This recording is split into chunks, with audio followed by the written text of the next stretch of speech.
What is the difference between DTX 6, 8 and 10? Okay, so the DTX 10 is more aimed at the pro user because it's got, for people who are doing gigs regularly with their electronic kits, it's got something called individual outs which helps get a better sound on stage. And that uses the DTX Pro X module, which is the bigger one. The DTX 8 is like the DTX 10, but it's got the DTX Pro module. So it's a slightly smaller module. It only has left and right outputs. It doesn't have all the individual outputs, but it does pretty much exactly the same thing.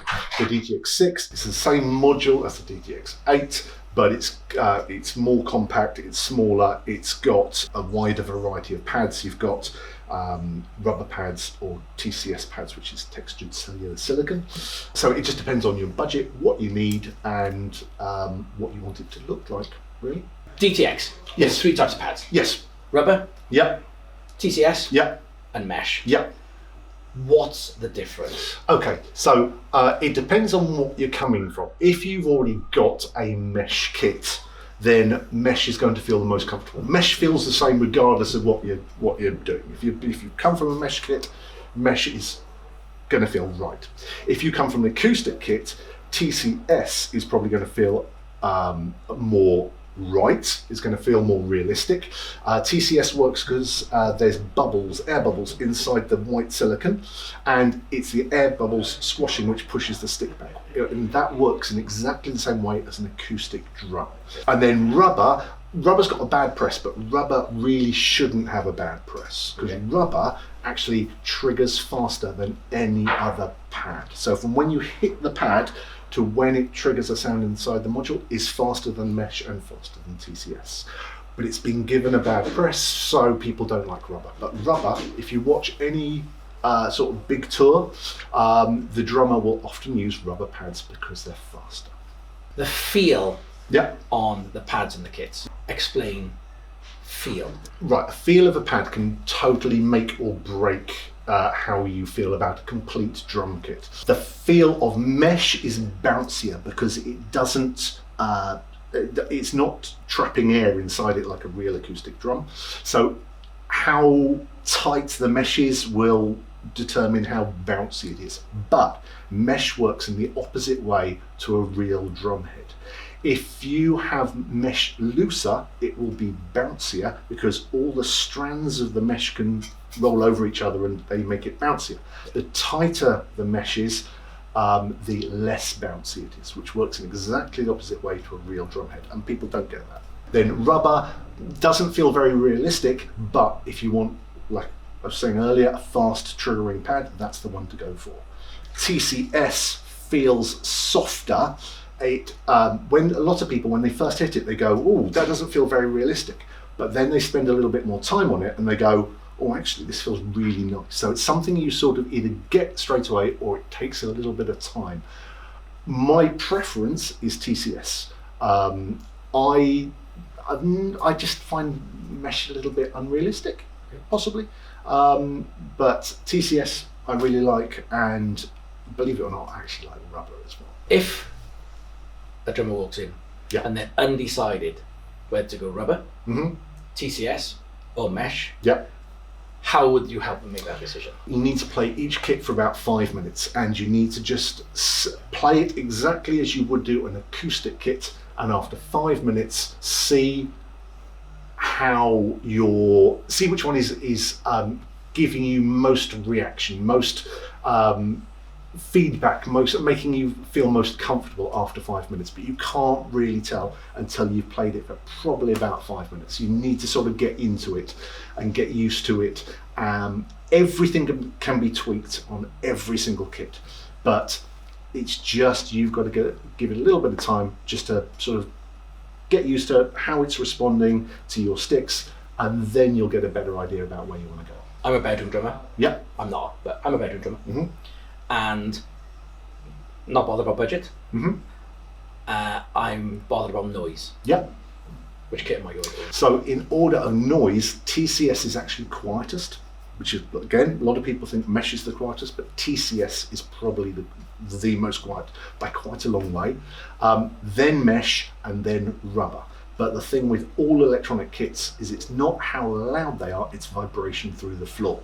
So it's when you're playing the bass drum and vibration is going through the floor, that's what people are going to hear in the floor below, maybe the floor above, and maybe next door as well. So there's lots of things you can do. You can build platforms on tennis balls, and there's lots of stuff online which helps, and they really do help. They can help an enormous amount. But one thing that's really important is you've got to put the stool on the surface as well, because just as much vibration goes through you as it does everything else. One of the questions we get asked most about electronic kits, cymbals. Yeah. Drummers want as real a feel as possible. Yeah. Now, I understand with pads you can get the rubber, the TCS and the mesh, and we can live with that. The cymbals, talk to us about the DTX cymbal range. Okay, so this DTX cymbal range are rubber, but over a very hard plastic base. They move, they sway when you hit them. They're 3 zones, so they got the bell and the bow and the edge and they choke all down a single cable. And you can get 13, 15 and 17 inch cymbal pads, 13 inch hi-hats. You can get smaller as well, you can get 10 inch and 9 inch. It just depends on what you need. If cymbals are a real issue, then what I know a lot of people do is actually use real acoustic cymbals with their electronic drums. If that's a real issue. But for most people, I mean, personally, I don't have a problem with cymbal pads. But you can always go with acoustic cymbals if that's what you want to do. Can you expand with an extra tom, an extra cymbal, an extra pad, whatever you want it to be, on a 6, an 8 and a 10? Right, all of these kits, the 6, 8 and 10, you can add another 4 mono pads, so that would just be a single zone pad, and 1 more triple zone pad, which would be a cymbal pad or something like that, or different combinations. So yes, you can add on another 4 toms and another cymbal if you want to, or another 3 zone snare and some toms, whatever you want. Yes, you can. Double bass drum pedals. Yes. Loads of drummers want to practice at home with a double bass drum pedal. Up until quite recently, you haven't been able to fit a double kick on your home kit. Can DTX take double bass drum pedals? Every Yamaha bass drum pad can take a double pedal. Perfect. Yes, is the answer to that. Yes.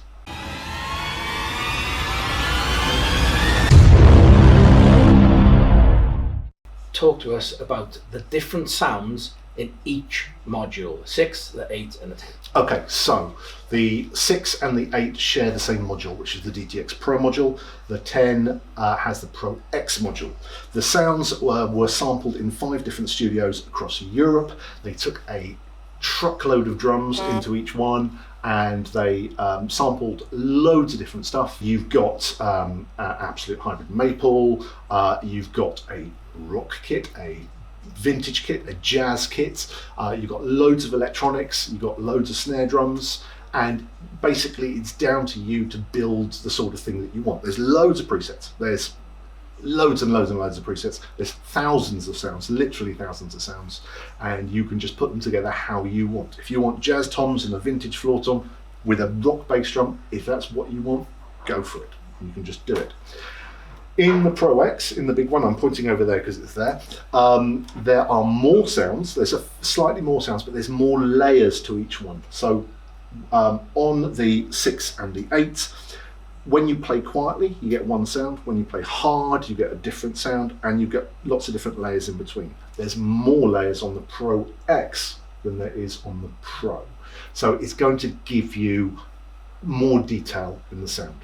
So the sounds are slightly better, and there's a few more, but pretty much everything that you can do on the Pro X, you can also do on the Pro. Are the samples of actual Yamaha drums? Right, they are samples of real drums and real cymbals. They are, there's no modeling, there's no synthesis in there, it's actual real drum sounds. So when you pitch it down, it sounds like that. Drum has been detuned and everything else. When you pitch it up, that's what it sounds like. You can mix and match everything you want. If you want the bell from that ride cymbal, the bow from a different ride cymbal, and the edge from another ride cymbal, you can put that together, and you've got Make your own. thousands of combinations. Love that. You get 2 colour options. Yep. In an 8 and a 10. Yep. And that is Black Forest. Yes. And real wood. Yes. So the shells on the 8 and the 10 are made in the Yamaha drum factory. They're birch shells, and the 2 different colours, real wood, Black Forest, and they've got absolute lugs on as well. Bass drum pads. Yes. What's the difference between all the bass drum pads on the 6, 8 and 10? Okay, so the 10 has a 12-inch bass drum pad, so, and it's got a real wood shell, it's got a mesh head on it, and it's a mesh head regardless of what pads are. So you might have TCS pads or mesh, but it's always going to be a mesh bass drum pad. And then the 8 has the KP90 bass drum pad, which personally I think is one of the best feeling bass drum pads of all time. Not just the Yamaha one, I think it's just brilliant. I love the feel of that bass drum pad. Weirdly, it's the same inside the KP90 and the KP128, which comes on the DTX10. It's the same inside, it's just one's got a mesh front and one's got a rubber front. And I prefer the feel of the rubber. It just feels great. You can lay into it, it's not too loud, and it just triggers really, really well. On the DTX6, you've got a choice of 2 bass drum pads, the KP65 and the KP90, which is the same as comes on the DTX8. The KP65, Yamaha's made hundreds of thousands of those, and they are bomb-proof. They just go on and on and on. They feel a little bit harder, and they're a little bit noisier, but they are just ultra reliable, and they just go on forever. The 6 and the 8 has the same module. Yes. Why would I buy a 6 or why would I buy an 8? Right, it depends. So the 8 has the real wood, the real shells, the real wooden shells in the choice of Black Forest or real wood, and they're bigger pads. And that's probably the main thing. It's going to be looks, because the rack is going to be very similar, the cymbals are going to be very similar. On the 6, you've got smaller pads, so it'll fit into a smaller area. So if space is something you need to consider, then have a look at the 6. If you've got a little bit more space, then definitely have a look at the 8. Between the 8 and the 10, why would I think, oh, do you know what? I need to jump up from the 8 to the 10. Right. You need to jump up from the 8 to the 10 if you need individual outputs. So an output for the bass drum, output for the snare drum, output for each of the toms, the cymbals and all that sort of stuff, which is what you will need if you're gigging on bigger stages. And also you can load more of your own samples into the DTX10, the Pro X module as well. You also get the incredibly fabulous looking hex rack as well on the DTX10, which is, for a lot of people, is enough reason, because they just look at it and go, I want that. Yeah. So yes, you also get a slightly bigger floor tom, 12-inch rather than 10-inch, and you get bigger cymbals. If you want it to just feel a little bit more like an acoustic kit, and you're gigging with it more regularly, then I would say go for the Pro X. You mentioned you could load samples into the DTX10 Pro X module. Yep. Talk to us about the samples. Okay, so you can load your own samples into all of the Yamaha modules apart from the DTX 402. So the DTX 6, 8 and 10, you can all load your own samples in.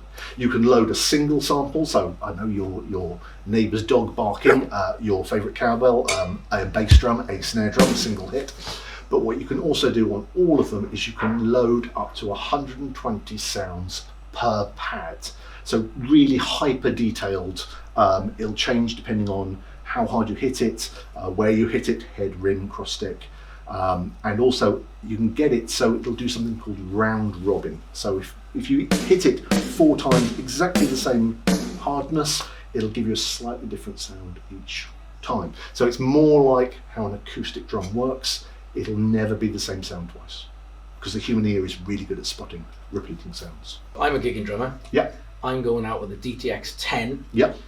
TCS. Yep. And I want to add in a cowbell. Yep. I want to add in, I don't know, I'm playing a track and I want to add in an intro. Can I do that? Yep. Well, let's look at the cowbell first. There's a really good sample of the cowbell. There's lots of cowbells in the modules, but there's a really good one called Real Cowbell on the DTX10.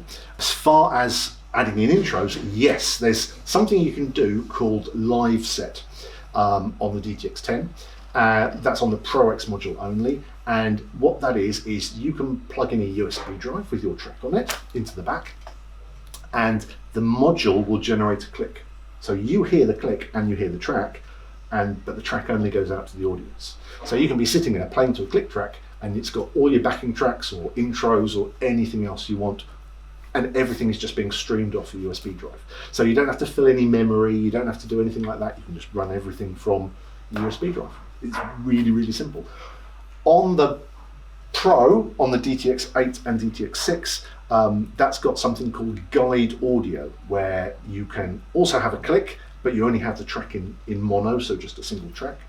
And you can also do the same thing, so you can have all your intros and everything else. So all of them can run backing tracks, all of them can run your intros. It just depends on what you need to do.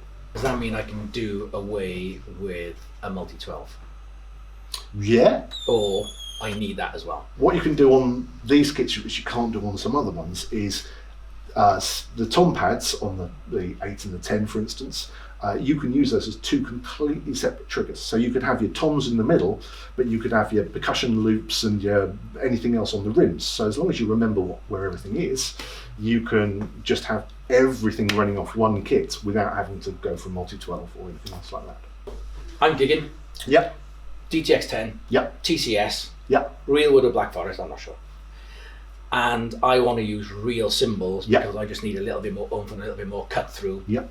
How would I monitor those? Okay, so what you do is, if you're using real cymbals, you're going to use real overhead mics. And you can get really good overhead mics for not very much money now, so that's easy.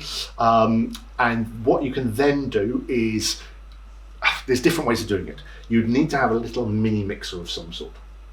So you could either plug the cymbals into the mini mixer, and then take the mini mixer out into the headphone out from the mini mixer into the auxiliary input on the back of the module.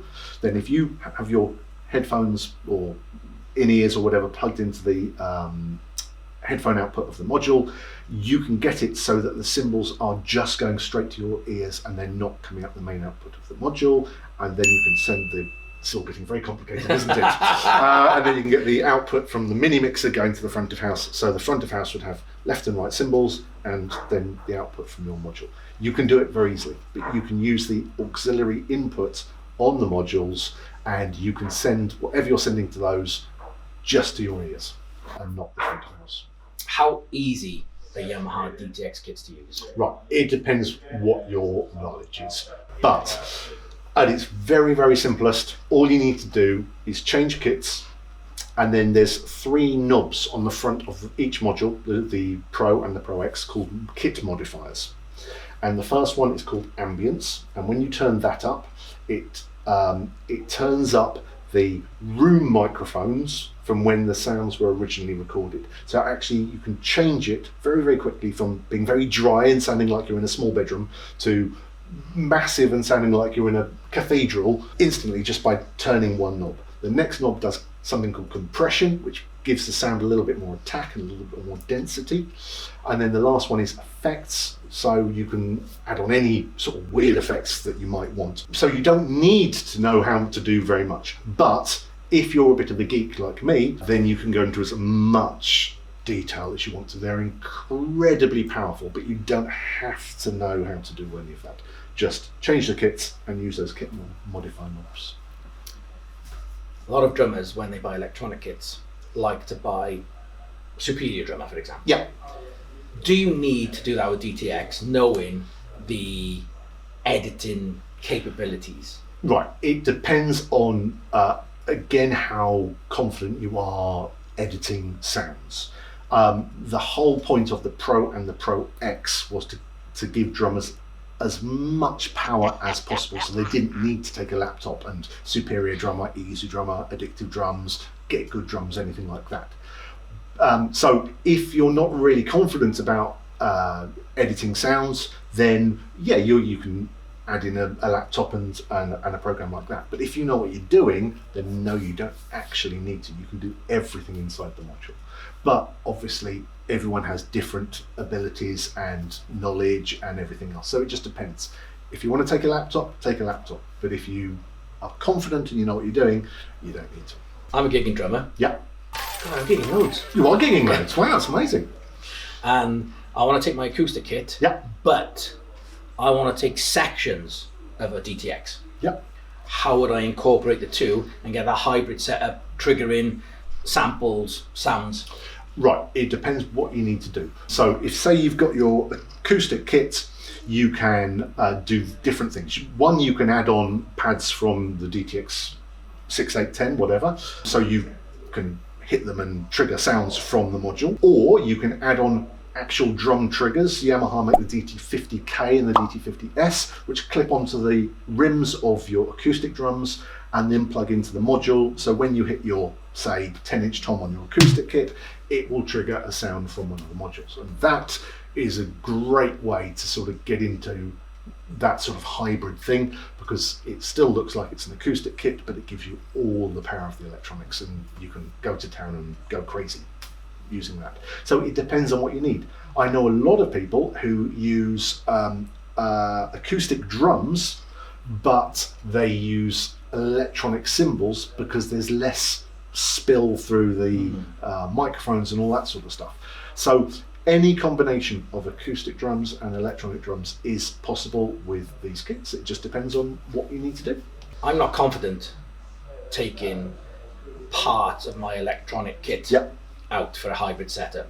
So I'm going to use my Yamaha acoustic kit, but with an EAD 10. Are there any advantages or disadvantages to doing that over a part DTX setup? Again, it just depends on what you need the final thing to sound like. So if you are using the EAD is picking up the sound of your acoustic kit. So you'll get the sound of your acoustic kit through the PA. You can plug pads into the EAD as well, or triggers. So you can have a very similar to system to what we were talking about earlier, where you're adding on triggers to a DTX Pro or DTX Pro X. The samples inside the EAD are less detailed though, there's less layers. There's only actually one layer on each one. So it's not going to sound as realistic if you want to trigger lots of acoustic drum sounds. If you want to trigger acoustic drum sounds, I would say go for the Pro or the Pro X. But the EAD will cover you in so many situations. It's crazy and it's really easy to set up. So a lot of people will probably go for the EAD for that sort of situation. I understand that you can actually record on the modules on 6, 8 and 10. Yeah, right. The recording thing is brilliant. You've already seen me getting slightly excited. You're going to see me getting even more excited about the recording thing. Right, so what you can do on the 6, 8 and 10, so the Pro and the Pro X modules, is you can, if you just slot a USB pen into the back, you can just go onto the recorder function, hit record, and it'll record you playing as audio, and then you can just take that out and plug it into your computer and mess around with it, whatever. That's simple. You can do that on most kits. But what you can do on these, which is absolutely fantastic, is say you're in a band and the guitarist sends you a demo of a song. You put that demo on the USB drive, you plug it in the back, you go to the recorder page, and you hit play so you can hear the track back, but then you immediately hit the record button, and then it will record you playing over the track and save it onto the USB drive as another track. So you can record demos on these modules in as long as it takes you to play through the song once, which is fantastic. But then what you can do is you can listen back to it and go, oh yeah, but that would sound good with a bit of cowbell. So you put the cowbell onto one of the pads and you hit play, hit record, and you play the cowbell part, and you can just carry on adding stuff on each time. If you don't like it, you just go back to the previous take. So you can use it as a recorder, as a simple sound on sound recorder. And it's brilliant, it's fantastic. And then, sorry, another layer. Right, on the DTX 10, on the Pro X module, you can also plug a microphone into the auxiliary inputs, and you could sing over the top, you could play bass guitar over the top, you could do anything else like that. So you can start using the modules as serious recorders as well. And that's when it starts getting really fun. Whilst we're on the subject of recording in the DTX modules, The Wreck and Share app. Yeah. Right, so the Wreck and Share app is a free app, and you can use it without connecting to any Yamaha gear. You can open up your tracks, you can add a click to any track, you can speed them up, slow them down, and all that sort of stuff. But when you connect them to the DTX 402 module, the DTX 6, the Pro, or the Pro X modules, then you can start to do some clever stuff. The Wreck and Share app runs on iOS, or it runs on Android. When you link it to the module using an adapter cable and a USB cable, you can then use the video recorder inside your device, your tablet or your phone, and the audio from the kit, and you can start making videos. So you can film yourself, and you get the fantastic drum sounds from the modules, you get the track and the video from the app, and you can upload directly from there to social media. You can send it to people, you can email it. I know teachers who film their students' lessons and then send it to them as an email before they've even left the building. Yeah. There's so much you can do with it. The Wreck and Share app is really, really clever. But since version 2, you can also remove instruments. So you can remove the drums, you can remove the bass, the vocals, or the other instruments. So people have been using apps like Moises and Lal AI, but you can now do this inside the Wreck and Share app. So you could load in your favorite track, hit the button, and it will remove the drum track, and then you can play along and you can play drums with your favorite band on your favorite track. Really, really easy. That's amazing. It's very clever. Yeah, amazing. Thank you for watching. If you'd like any information, please check out our free Yamaha DTX information guide below.